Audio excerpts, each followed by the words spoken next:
During anesthesia, my fiancée started talking in front of everyone. She whispered, "I slept with his dad twice." I'm sorry.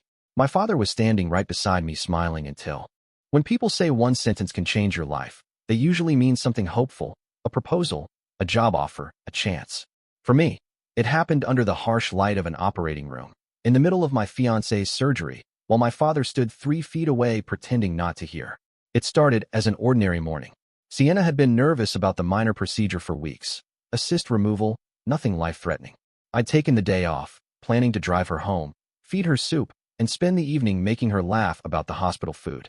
I'd been her anchor through every anxious text the week before, every 2 a.m., "What if something goes wrong?" message. When the nurse wheeled her toward the surgical suite, I followed as far as I was allowed. My father, Douglas Holt, insisted on coming for moral support. That was typical of him, always inserting himself into moments that didn't belong to him. He was one of those men who looked powerful even when doing nothing. Crisp suit, practiced smile, the kind of presence that filled every room. The waiting area smelled of antiseptic and burnt coffee. Dad paced between phone calls, charming someone from his law firm. Every few minutes, a nurse came out to give updates. Nothing unusual. Then the lead anesthetist, a tired man with a buzz cut, called for me to step in for a quick consent confirmation. Inside, the air was cold enough to sting. Machines hummed softly. Sienna lay still, a mask over her face. Her hand twitched slightly, and the anesthetist said she was drifting under. I stood by her feet, watching the monitor blink steady green. Then, the mumbling began. At first, it was nonsense, a slurred melody of sounds. The nurse chuckled, saying patients sometimes babbled random words before going fully under. I even smiled a little, thinking she was muttering about our dog or the vacation we kept postponing. But then, through the haze of medication, her voice became sharper. She said, "I'm sorry." Then a pause. Then again, clearer, "I slept with his dad. Twice." The scalpel froze midair. The anesthetist looked at me, confused. The nurse stopped moving entirely. I thought I'd misheard. My brain refused to assemble the words into meaning. Then she whispered it again, softer this time, almost peacefully. "I slept with his dad. Twice." I'm sorry. My father was standing behind me, his reflection visible in the metallic panel of the surgical cabinet. His expression didn't change at first, just stillness, then the faintest tightening around his mouth. He turned his head slightly, as if he hadn't heard. But I knew he had. Everyone in the room had. The surgeon cleared his throat, muttered something to keep the team focused, and the work resumed. My pulse was a drumbeat in my ears. I could feel the heat rise in my neck, my hands trembling. But my father didn't move. He stayed rooted there, hands in pockets, watching the surgery continue as if nothing had happened. 10 minutes later, they asked me to step out so they could finish. I walked into the hallway on autopilot. My vision tunneled. I leaned against the cold tile wall, trying to steady my breathing. A nurse I didn't recognize approached quietly and said, "Sometimes anesthesia makes them say strange things." I wanted to believe that.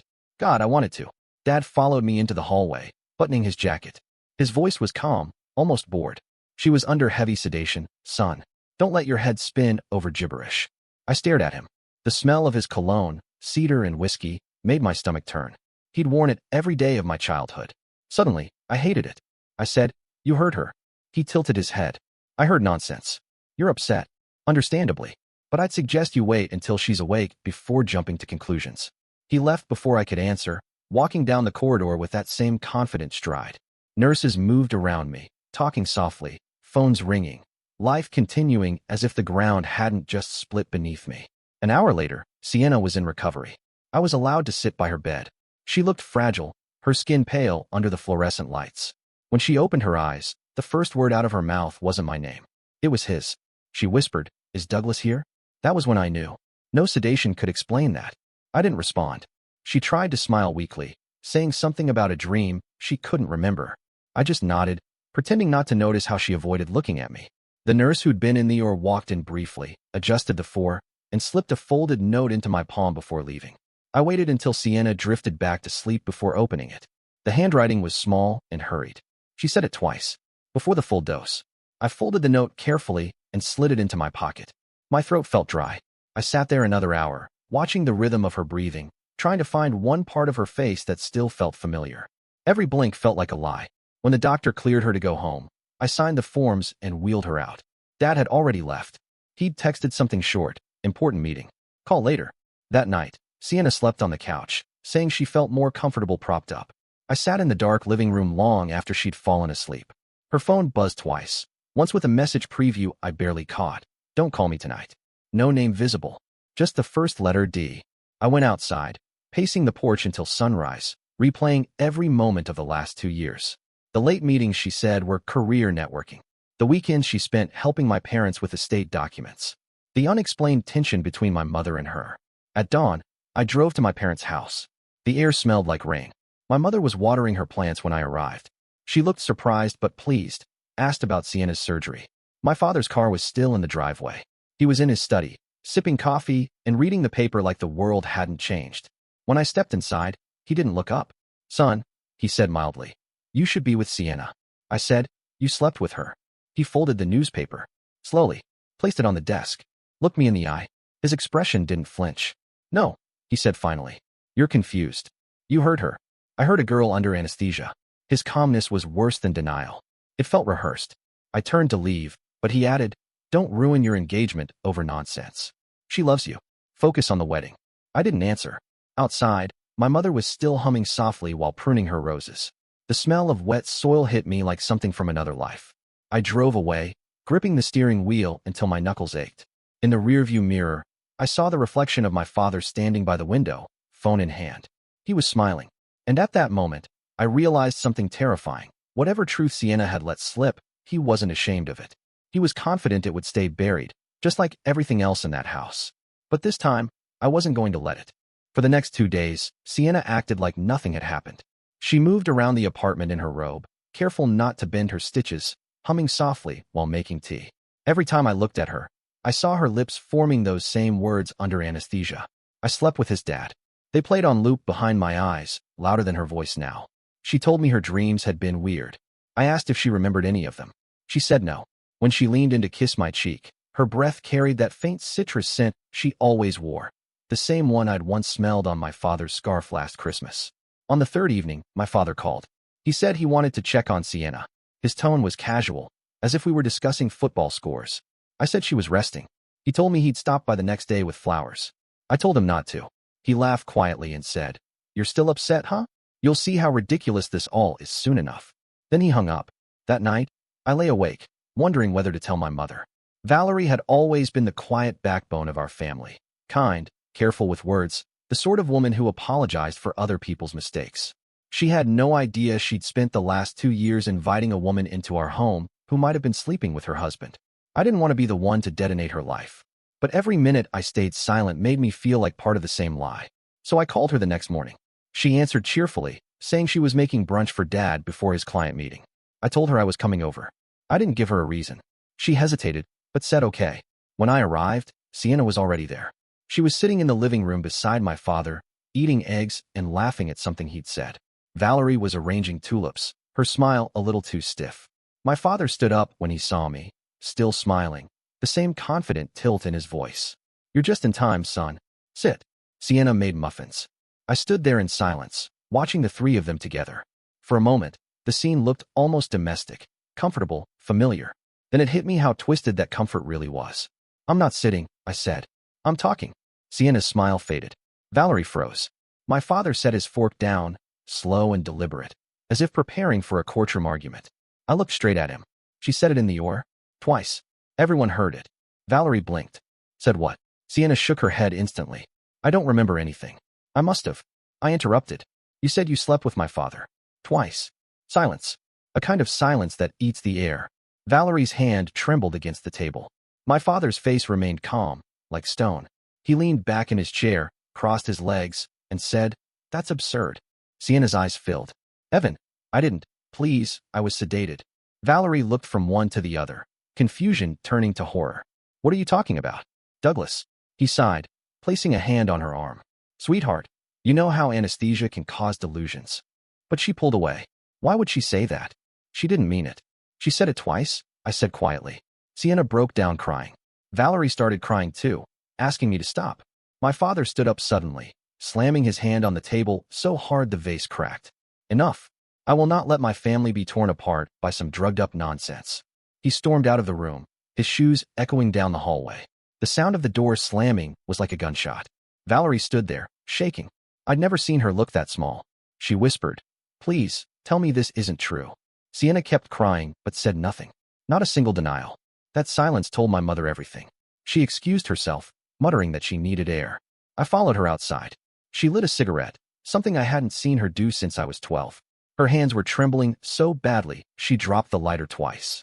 I always thought he was faithful, she said, voice breaking. God help me, I even defended him. I didn't know what to say. She looked at me, eyes red, and asked, did she really say it? She did. And she asked for him when she woke up. Valerie closed her eyes. That explains it. Explains what? She hesitated. Then she said something that made my stomach drop. Last year, after his firm's charity gala, I woke up at midnight and realized he wasn't home. I called him. No answer. I drove to his office. Sienna's car was parked outside. I told myself it was coincidence. I told myself she was probably just picking something up for you. I stared at her. You saw that? I wanted to believe there was another explanation. I always do. She looked down at her hands. Maybe I just didn't want to see what was right in front of me. The world tilted again. Everything I'd been trying to rationalize, every denial, crumbled. That night, I drove back to my apartment. Sienna was asleep, curled up with a blanket on the couch. Her phone was on the coffee table. I picked it up, stared at it, then unlocked it with her Face ID while she slept. There were no messages from Douglas. Nothing recent, at least. But buried deep in her gallery, I found an old photo dated 18 months ago, long before she and I started dating. She was standing beside Douglas at a fundraising dinner, his arms slightly too close to her waist. They looked comfortable, intimate. My chest tightened. I scrolled through more. Another one, her sitting at a restaurant table, wine glass half full.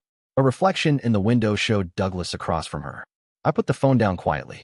In the morning, she woke up cheerful again, acting as if the last 48 hours hadn't happened. She made pancakes, laughed about the weather, told me she wanted to go out once her stitches healed. When I didn't respond, she finally asked what was wrong. I said, how long have you known my father? She froze. What? Don't lie. I've seen the photos. She swallowed hard. We met years ago. He was helping me with a scholarship thing. And you never thought to mention it. It didn't matter back then. I laughed. It came out sounding hollow. It mattered enough for him to pay your college tuition. Her face went pale. She whispered something about me misunderstanding, about Douglas being generous. But she wouldn't look me in the eye. I said nothing more. I just got my keys and left. That evening, I drove to my father's law office. It was late. The building's lobby lights were dimmed, the glass reflecting the empty parking lot. His car was there, and so was Sienna's. Through the tinted glass of his office, I saw them. My father sitting behind his desk, tie loosened, drink in hand. Sienna across from him, laughing at something, her hand covering his. The gesture was light, practiced, natural. I stood there in the dark for a long time, my heartbeat echoing in my ears. I didn't knock. I didn't yell. I just took out my phone and recorded it, one short clip of them together. No sound, just proof. Then I walked away, slow and deliberate, like someone leaving a crime scene. By the time I got home, I didn't feel anger anymore. Just a strange, calm emptiness. I poured a drink, sat in the dark, and played the video back 3 times. My father's smile never changed. That's when I realized this wasn't some mistake or moment of weakness. This was a pattern, a sickness disguised as control, and both of them had chosen to feed it. The next morning, I decided I wasn't going to hide the truth anymore. It was time for all of them to hear it at once. I didn't sleep that night. I just sat there replaying that footage on loop. Her leaning across my father's desk, smiling, laughing, like it was the most natural thing in the world. By sunrise, I had a plan. If there was one thing my father respected, it was control. He'd spent his entire life building the illusion that he was untouchable. Perfect marriage, loyal son, beautiful fiancée, soon to be part of the family. I knew if I wanted to break through that armor, I couldn't do it quietly. So I invited them all to dinner. I told Sienna I wanted to start over. She lit up immediately, relieved, like someone who'd been holding their breath. She asked if we could have it at my parents' place, make it a family reset. I agreed. She even offered to bring dessert. Valerie answered the door that night, wearing a cautious smile. The table was already set when we arrived. She looked tired, but she'd clearly been trying to hold things together. Douglas came downstairs wearing the same calm grin he'd worn my entire life. It almost fooled me again. Almost. We sat around the table, the air heavy with politeness. Sienna talked about her recovery, my mother asked about work, my father cracked small jokes.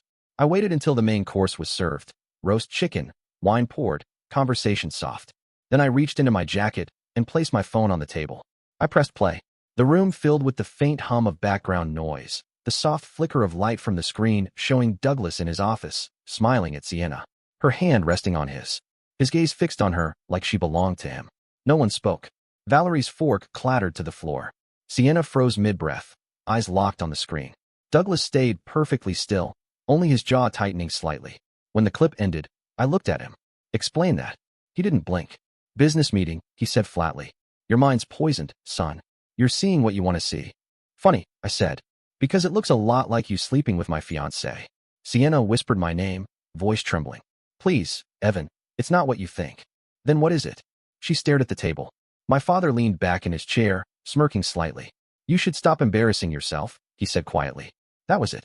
The calm broke. Valerie stood up suddenly, voice shaking. Douglas, I can't keep doing this.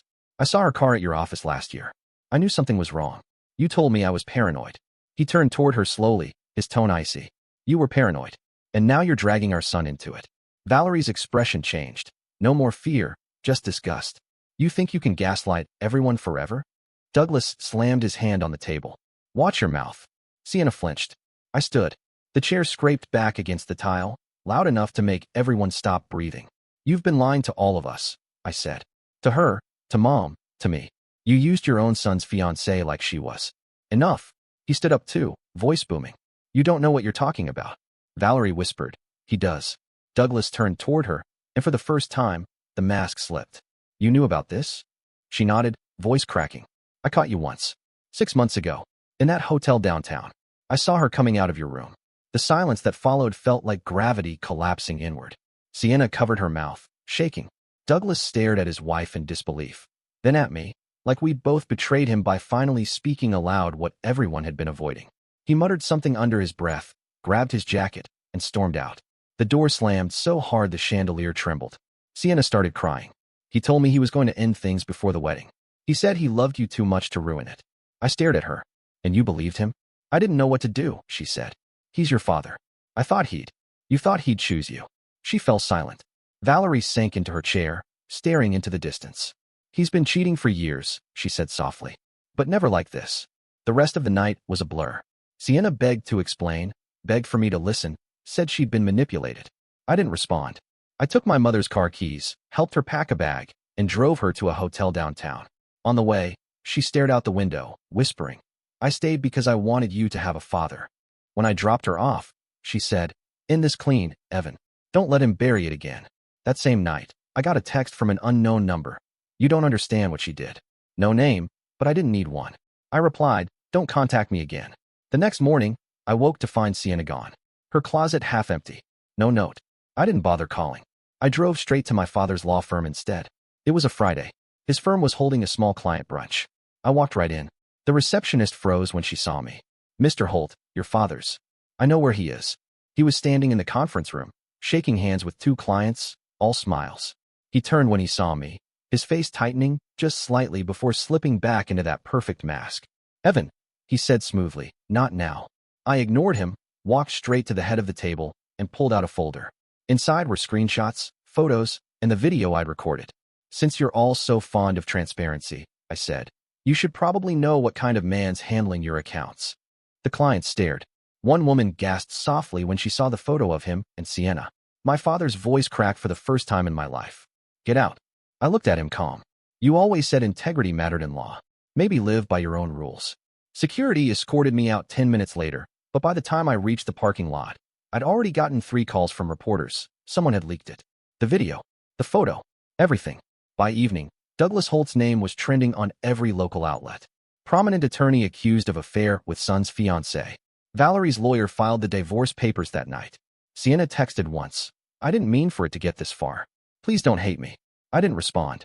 That weekend, my father's law partners met privately. Monday morning, they voted to suspend him indefinitely, pending review of professional misconduct. By Tuesday, he was gone from the firm entirely. When I drove past his house later that week, the blinds were closed. Valerie had already moved out. The empire he'd spent decades building collapsed in less than 5 days. And still, a part of me felt nothing but numb exhaustion. But just when I thought the storm had finally ended, one last message came. This time from an unfamiliar hospital number. It was from Sienna. She said Douglas had collapsed in his office that morning. Stress-induced cardiac event. He was alive, but barely. She said he'd been asking for me. I didn't answer right away. I just sat there in the dark, staring at my phone, wondering why he'd want to see me now, when there was nothing left to say. But I went anyway. Maybe out of curiosity. Maybe for closure. When I stepped into his hospital room, he looked smaller than I'd ever seen him. Pale. Fragile. He smiled faintly. "You finally made me proud," he said weakly. "You've got my fire." Then he turned his head toward the window and closed his eyes. I stood there for a long time, watching the heart monitor flicker, wondering if that was supposed to be an apology. It wasn't. He lived. But in that moment, something else inside me didn't. And I knew this wasn't the end. Not yet. Because Sienna wasn't done. The hospital smelled like bleach and denial. My father stayed there for almost a week after the heart episode. Valerie didn't visit. Not once. She sent the papers through her lawyer instead, and when I told him, he just nodded weakly and said, "She'll regret it." He looked tired, half deflated, but even then there was still that glint in his eyes, the same one he used to wear in court when he thought he was untouchable. He couldn't stop himself from believing he'd still win somehow, even when the walls were already closing in. I visited twice, mostly out of habit rather than compassion. The second time, Sienna was there, sitting by his bed, holding his hand. She looked up at me when I entered, eyes red, mascara smudged, face pale from sleepless nights. I didn't say a word. She dropped his hand immediately and whispered that she'd just stopped by to make sure he was okay. He chuckled softly. "She's been here every day," he said. I walked out. I didn't look back. After that day, I stopped checking in on him entirely. Valerie finalized the divorce a month later and moved to a small coastal town to start over. I helped her move boxes into her new house, quiet neighborhood, ocean view. She looked lighter, even with the exhaustion around her eyes.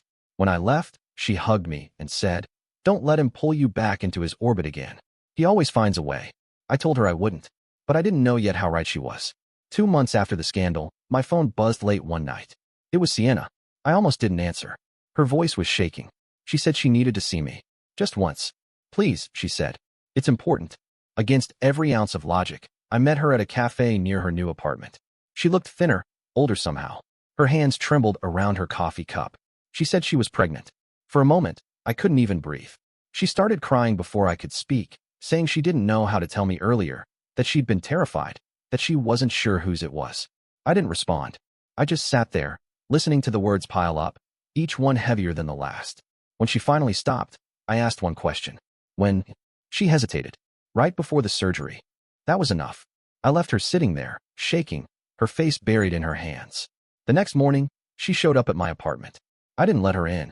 She stood at the door for almost 20 minutes, begging, crying, saying she wanted to fix things, that she'd make everything right. But there are some things you can't fix once they're said out loud. The next week, I mailed her an envelope. Inside was a letter and a DNA test referral. No threats, no insults, just a request for clarity. 3 weeks later, she sent back the results. It wasn't mine. It was his. Douglas Holt. The paper shook in my hands when I saw it. I didn't feel rage this time, or heartbreak, or even disgust. Just a kind of strange, hollow quiet, like the sound after an explosion when your ears still ring but the world has already ended. I didn't call her. I didn't call him. I packed a bag and drove to the coast to stay with my mother for a few days. When I told her, she didn't cry.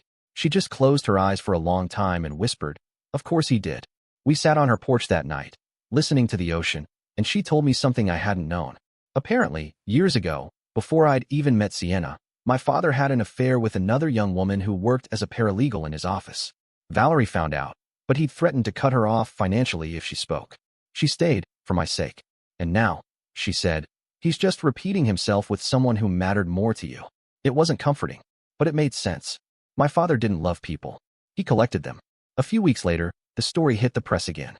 Someone leaked the paternity test. Maybe Sienna, maybe one of my father's enemies. Headlines read, "Lawyer's illegitimate child with son's fiancée sparks lawsuit." It was surreal, watching my family's humiliation become local entertainment. Sienna tried to disappear after that. She left the city, moved into some quiet clinic outside town. I only knew because a nurse friend of Valerie's told her. Apparently, she'd suffered complications during the pregnancy and had been placed under psychiatric supervision for post-traumatic stress. The child didn't survive. I didn't attend the funeral. Neither did Douglas.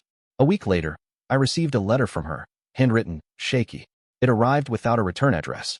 She wrote that she didn't blame me for hating her, that she'd fallen in love with Douglas years before we met, when she was barely 21. She said he promised her stability, a future, a way out of debt. He paid for her tuition, helped her find work, and when I came into the picture, he He told her to keep things simple. Her words were scattered, desperate. She said she thought she was finally doing something good by building a real life with me, that maybe it would cleanse her of whatever he'd done to her before. She ended the letter by saying, "You were the only real thing I ever had, even if it started as a lie." I didn't respond. I burned the letter behind my mother's house that night. Watched it curl, fade, vanish. My father called me once more, months later. His voice was quieter, slower now. "You think you've won," he said. "You're still my son. You'll always be part of this name." I told him, "Not anymore." And I meant it. A few weeks after that call, I legally changed my last name. I sold my apartment, left the city, and cut every remaining tie that still connected me to the Holt family.